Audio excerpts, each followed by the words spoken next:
For if everything you believed about your luxury bag was a lie, you trusted the name made in Italy, stitched by artisans in Florence heritage, craftsmanship, legacy, right?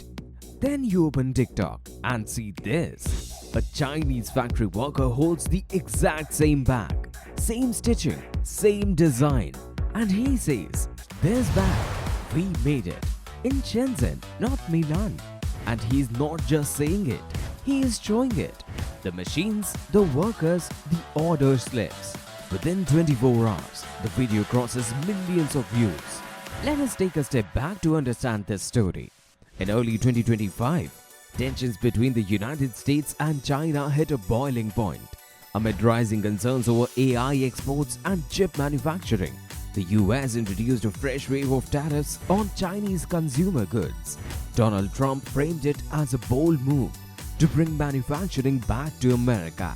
The tariffs hit everything from electronics to apparel with extra costs. China responded as expected, but instead of just hitting back with trade restrictions, Chinese factories did something unusual. They went online. Many of these factories, previously ghost manufacturers for big global fashion houses, started uploading videos, real footage from real factories. Clips showed bags being stitched, logos being pressed, orders being packed. In some cases, you could even see receipts and documents, partially blurred in the background. The captions were blunt.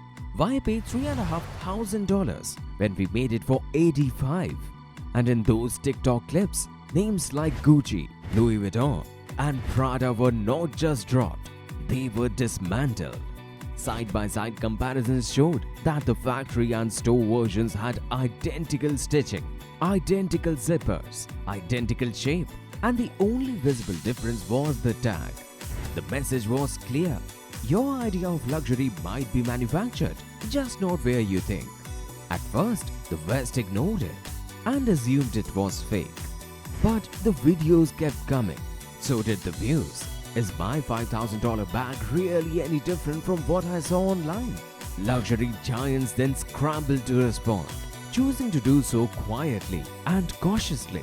A spokesperson from LVMH clarified that while materials may be sourced globally, all final stitchings and inspection happen in Europe.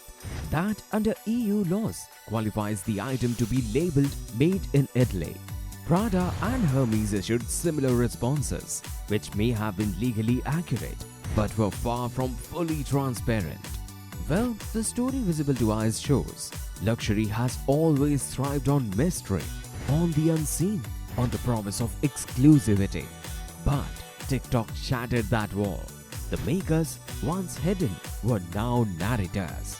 One video showed a Chinese entrepreneur claiming he had produced for 3 major French brands. Now, he makes near-identical bags under his own name for a tenth of the price. He holds both bags up to the camera, branded and unbranded, and asks, "Can you tell the difference?" To which thousands of viewers replied, they could not. Loyalists began to hesitate. What exactly are we paying for? The craftsmanship, the story, or just the badge?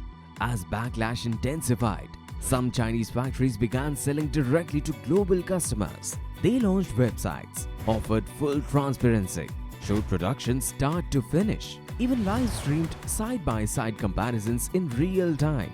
What was once whispered behind closed doors, white label marketing, silent sourcing, had become loud and global. In response, European lawmakers are now pushing for sticker labeling laws. There is growing support for new rules requiring brands to disclose every country involved in a product's creation, not just where the last stitch happens, because one label in Milan does not ease an entire supply chain across Asia.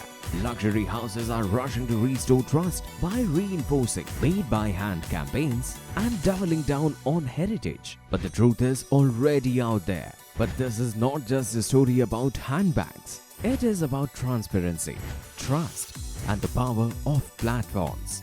Because in today's world, it is not governments or corporations that control the narrative.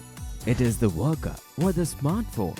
It is the factory that finally decided to speak. And it is the audience who listens, measures, and decides what matters. If you found this story thought-provoking and you are quietly building something of your own, whether a product, a brand, or a vision, maybe what you need is not just capital, but clarity. To connect with mentors, early believers, and funding, visit exitfund.com today. And if this made you think, like the video, share it forward, and subscribe for more stories that challenge what you think you know.